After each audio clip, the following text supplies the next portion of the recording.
1971 সালের মুক্তিযুদ্ধের ক্ষত এখনো ভুলে যায়নি বাংলাদেশ। নির্মম হত্যাযজ্ঞের সেই ইতিহাস ভোলেনি পাকিস্তানও। তাই পরিবর্তিত পরিস্থিতিতে সম্পর্ক পুনর্স্থাপনে দীর্ঘ সময় পর দেশটি ঢাকায় পাঠিয়েছে তাদের উচ্চ পর্যায়ের প্রতিনিধি উপপ্রধানমন্ত্রী ও পররাষ্ট্রমন্ত্রী ইসহাক দারকে, যিনি দুই দেশের সম্পর্ক জোরদারের এক বিশেষ মিশনে এমন এক সময় এলেন যখন একটি রক্তক্ষয়ী গণঅভ্যুত্থানের 1 বছর পার করেছে বাংলাদেশ, আর সামনেই নির্বাচন।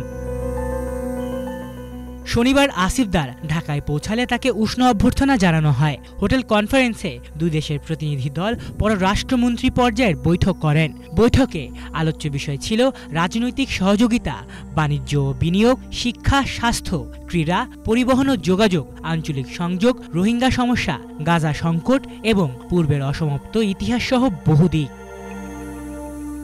দুই দেশের মধ্যে এক চুক্তি ও 5 সমঝোতা স্বাক্ষর হয়, যার মধ্যে রয়েছে কূটনৈতিক ও সরকারি পাসপোর্টধারীদের জন্য ভিসা ছাড়, সাংস্কৃতিক বিনিময়, বাণিজ্য ও বিনিয়োগে যৌথ কার্যদল গঠন, বিদেশি সেবা একাডেমি ও সংবাদ সংস্থার মধ্যে সমঝোতা এবং Bangladesh institute of international and strategic স্টাডিজের সঙ্গে পাকিস্তানের সমান প্রতিষ্ঠানের মধ্যে সমঝোতা।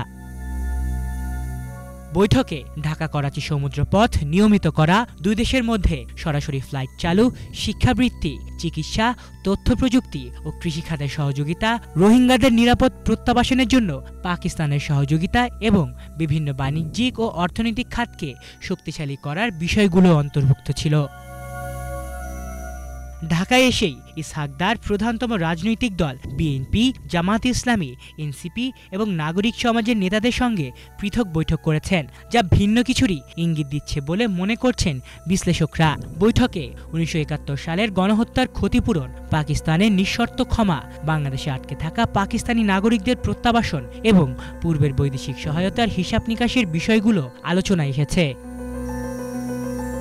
ঢাকায় পাকিস্তানের মন্ত্রিসভার গুরুত্বপূর্ণ সদস্যদের উপস্থিতি এবং সরকারের উচ্চ পর্যায়ের স্বাগত অনুষ্ঠান নির্দেশ করছে যে ইসলামাবাদ বাংলাদেশের সঙ্গে সম্পর্ক উন্নয়নে অত্যন্ত মরিয়া এবং দ্বিপাক্ষিক সম্পর্ক নতুন অধ্যায়ে প্রবেশ করতে চলেছে।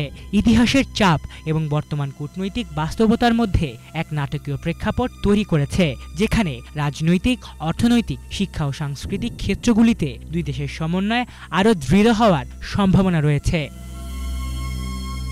আলিফ চৌধুরী, বাংলা ভিশন।